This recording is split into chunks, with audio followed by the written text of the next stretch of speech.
महंगाई के तूफान में घिरे अवाम पर पेट्रोल और डीजल बम गिर गया। हुकूमत ने पेट्रोल और डीजल की कीमत में बड़ा इजाफा कर दिया है। पेट्रोल की कीमत 137 रुपये 23 पैसे फी लीटर बढ़ा दी गई है। माहिर मईशत खाकान नजीब साहब इस वक्त हमारे साथ मौजूद है। बहुत शुक्रिया खाकान साहब। फरमाइएगा, पेट्रोल की कीमत में हालिया इजाफे की असल वजूहात क्या हैं, और ये भी बताइएगा क्या ये इजाफा आलमी मंडी में तेल की कीमतों की वजह से है या अंदरूनी पॉलिसियों का नतीजा है?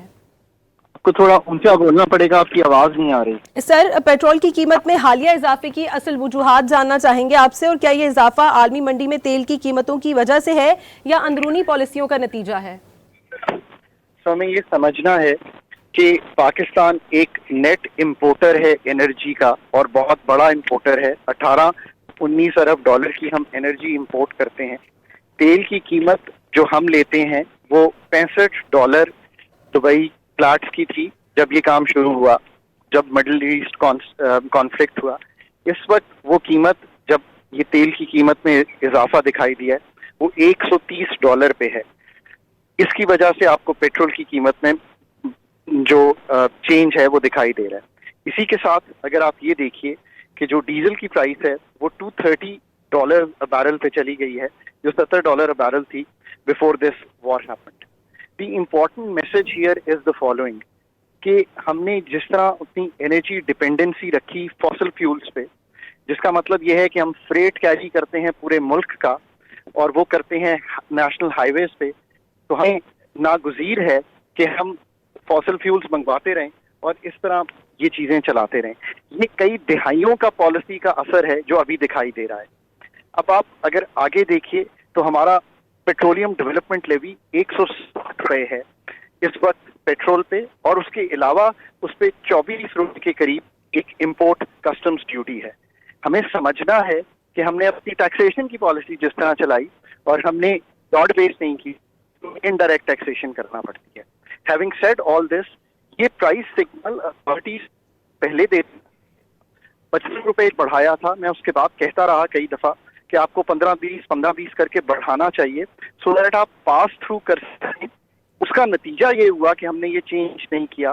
कि आपने ये देखा कि मार्च माह में 19% आपकी ऑयल मार्केटिंग कंपनीज की सेल्स जो हैं वो ज्यादा आई हैं compare to last March. Now इससे क्या पता चलता है कि लोगों ने उस प्राइस सिग्नल को और एक इतने बड़े ग्लोबल शॉक को, जो 1973 के बाद दुनिया का सबसे बड़ा ग्लोबल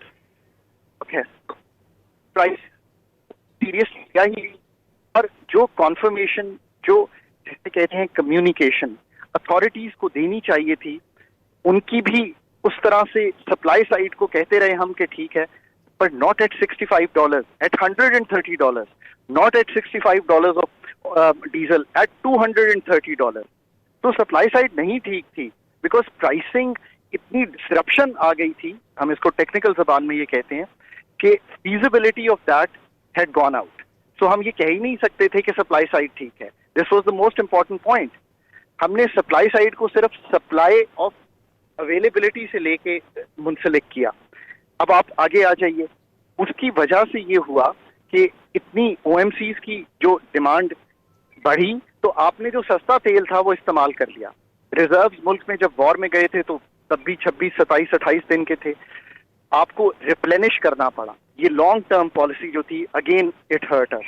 सो हमने ये सीखा इससे कि it is the taxation framework in which we are, it is the energy framework in which we are, it is the way we transport goods in Pakistan of highways rather than railways. What has hurt us to bring us here? And then हम चूंकि dependent थे fossil fuels की import पे from the international markets, जब इतना बड़ा disruption या जिसको शॉक कहते हैं आया, और ये शॉक फिर आएगा 5 साल बाद, because that is how the world is. तो हमें आज भी इससे ये सीखना है कि इस वक्त IMF की एंगेजमेंट में है। अब IMF ने आपको क्या कहा कि आप बताइए कि आप कितने रिसोर्सेज यूज कर सकते हैं। वो रिसोर्सेज हैं कि आप कितना एक्सपेंडिचर कट्स लगा सकते हैं। मैं आज भी कहता हूं कि अब एक और स्टेप डायरेक्ट सब्सिडी पे जाने के बाद ये होना चाहिए। डायरेक्ट सब्सिडी पे भी आप 34 डेज इनटू दी एक्शन गए हैं। आपको डे 1 से पेट्रोलियम प्रोडक्ट्स को नहीं सब्सिडाइज करना था।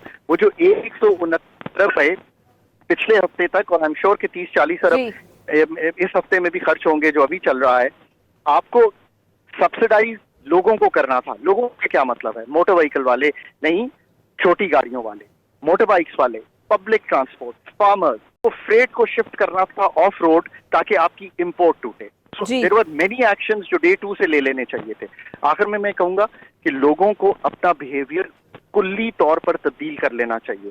अभी जब इलेक्ट्रिसिटी की भी बिल्स आएंगे तो फ्यूल प्राइस एडजस्टमेंट, क्योंकि इंपोर्टेड कोल पे भी बिजली बनती रही है मार्च में, इंपोर्टेड एलएनजी पे भी बिजली बनती रही है मार्च में, आपको हिट करेगा।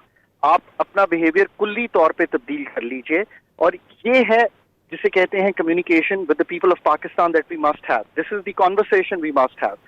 अपने घर पे ठीक है। बिजली का इस्तेमाल, अपने घर पे मोटर बाइक का ठीक है, इस्तेमाल। बहुत शुक्रिया। माहिर माशियात खाकान नजीब साहब डॉन न्यूज़ को वक्त दे रहे थे।